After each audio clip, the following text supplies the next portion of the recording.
alole akane. This is Comrade Tanywa Parimpopo FM. Breaking news.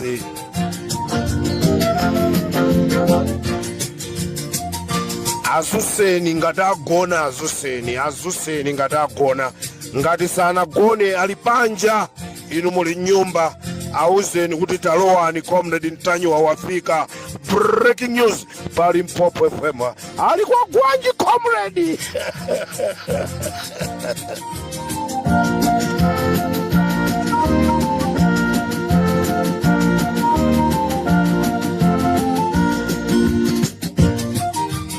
Tikuchero Parimpopo FM.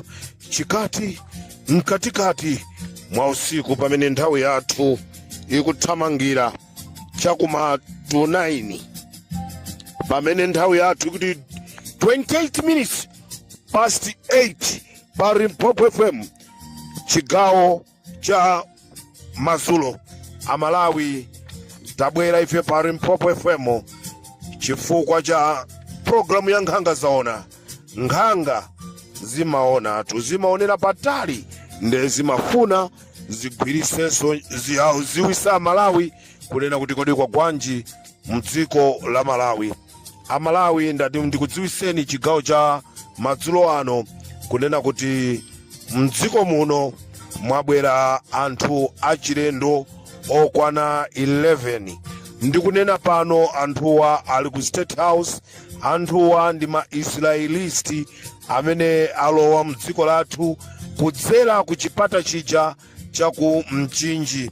Ndipo azikuluakulu a MCP ndi amene anapita kukalandira anthuwa ku Zambia.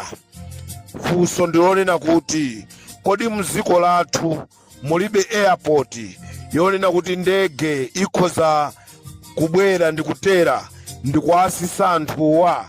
Ndiye kuti chilipo chimene akufuna kubisa. Amalawi ndifuna kukuwuzani chigawo cha kumadzulo kuno kwabwera anthu achilendo okwana 11 amene anakachingamiridwa ndi azikuluakulu a MCP. Ndipo anthuwa afika ndi kuyankhula pano ali ku State House. Munthawi imene tikulira imfa ya Chilima ndi anthu ena aja ndikumadandaula kunabwera anthu achilendo. Mapeto ake kuchoka kwa anthu achilendo aja mosadziwika bwino kunapezeka zonoti kwachitika zinthu zina zoopsa. Ndendi kuti mwabwera alendo okwana 11 amene alowa kupyolera ku Mwami Boda, ndipo anakalandiridwa ndi akuluakulu a ku Zambia. Chodabwisa ndichonena kuti anthu watu sanadindise mapasipoti yawo. Inu pamchinji munganduze zonoti mwadinda pasipoti ya ma Israelisti.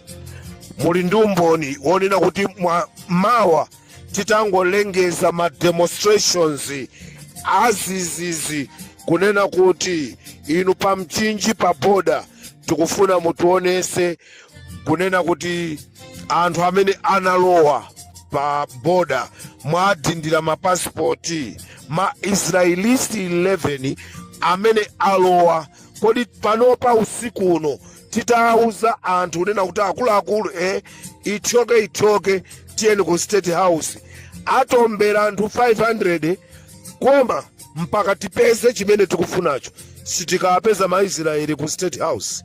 Maisraeli 11 maisraelisti 11 afika mziko muno kuzakumana ndi Lazarus Chakwera pankhani zimene Amalawi tikuuzeni tikhala tikutolera chifukwa nthawi imene anthuwa amabwera.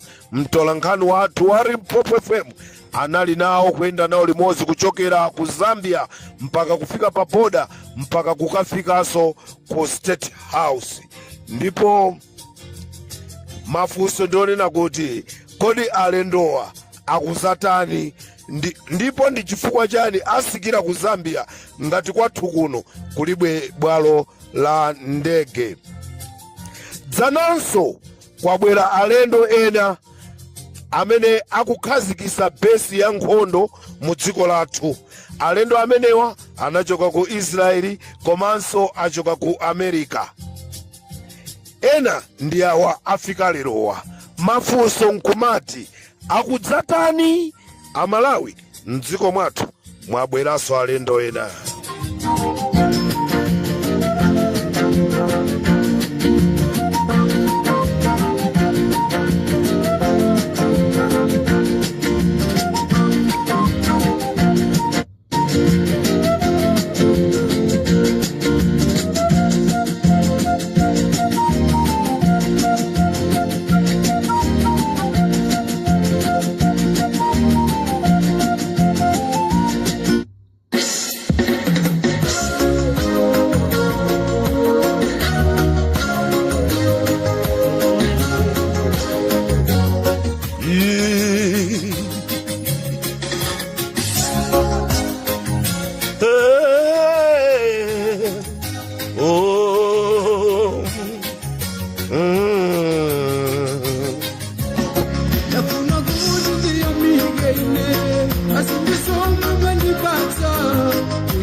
Tanyo zonse zimene ndikupanga zambuye ndizainoyo sikuti ndizaine yayi. Zeru zonsezi ndizainu. China chilichonse chimene ndimapanga ine Mulungu wanga ndinoyo, ndipo inu munalowa kwa ine kuti ndikapulumutse mtundu wa Malawi. Limpopo FM with Comrade Tanyo atikuti kwabwera alendo 11 tikunena pano ali State House kuti akumane ndi a president a dziko la Malawi Lazarus Chakwera. Koma choti dabwisa asika ndege ku Zambia nkukatengedwa kumeneko ndi akuluakulu a MCP ndikuyenda nawo osadinditsidwanso ma passport. Tinalengeza kunena kuti ndege yasowa. Anthu amanena kuti wali Mpopo ndi wachamba, wali Mpopo akunama wazoba chikenako. Anthu akumva maledio ya ku Malawi kunena kuti ndege imene anakwera president yasowa. Leronso ndizi tikuti kwabweratu azilendo mabesi akupangidwa mdziko la Malawi. Kodi mabesi amenewa akupanga chani? Ndinanenatu siku lina asilikali athu siku lina muzangozindikira mwagwidwa pa khosi mmaona ngati ni mayankhula zaboza. This is Comrade Tanyiwa ndikungodikira last minute imene ndizakhome msomali paliwombo. Last minute ndi imene ndizakhome msomali paliwombo. Ine silimatumikira chipani china chilichonse, silimatumikira DPP, silimatumikira UDF, silimatumikira AFOD. Ine ndimatumikira Amalawi eni ainake adziko ndamene ine ndimatumikira. Ndendi kuti last minute akuti is always dangerous. Ino MCP mukhoza kundichepesa, mukhoza kunditenga ngati ine ndi wama propaganda, koma last minute ndakusungira ni joka. Last minute ndi pamene ndizatuluse audio zimene zimachitika kuchikangawa, ndi pamene muzaziwa kunena kuti this is real Comrade Tanyiwa ndakusungira ni joka.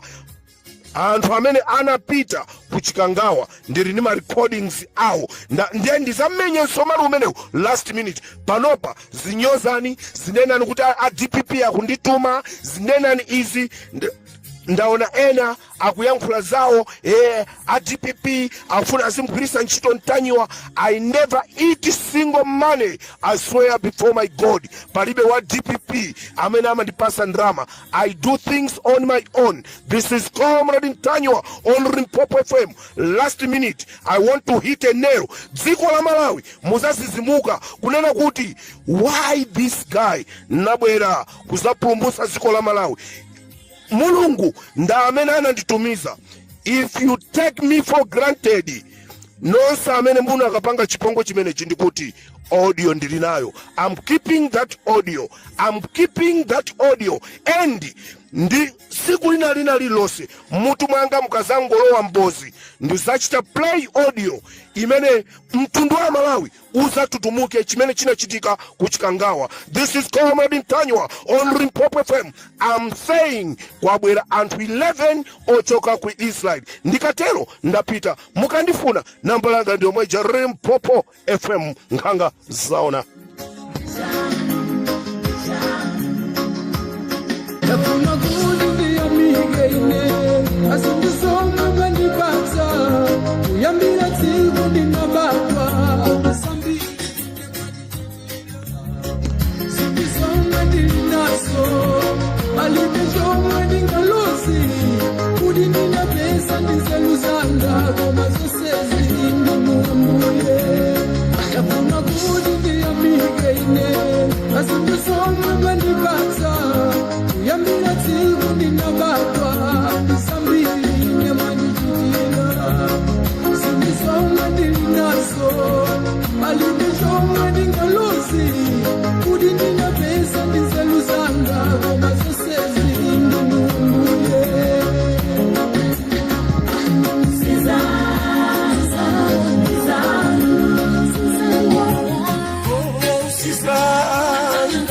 Ndizanu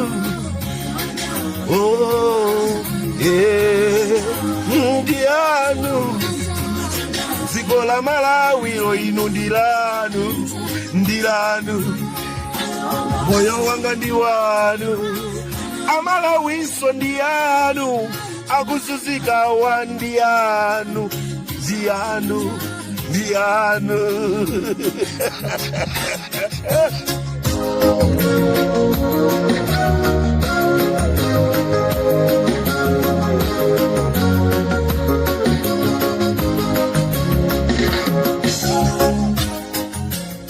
akuti nanga antabawa ndiye mukuti bwanji imene ndibwera nayo mawa ya ntabayi ndibwera nayo mawa chalowera iwo ku MCP mawa ndikuphwasulaso palibe kusungirana chisinsi.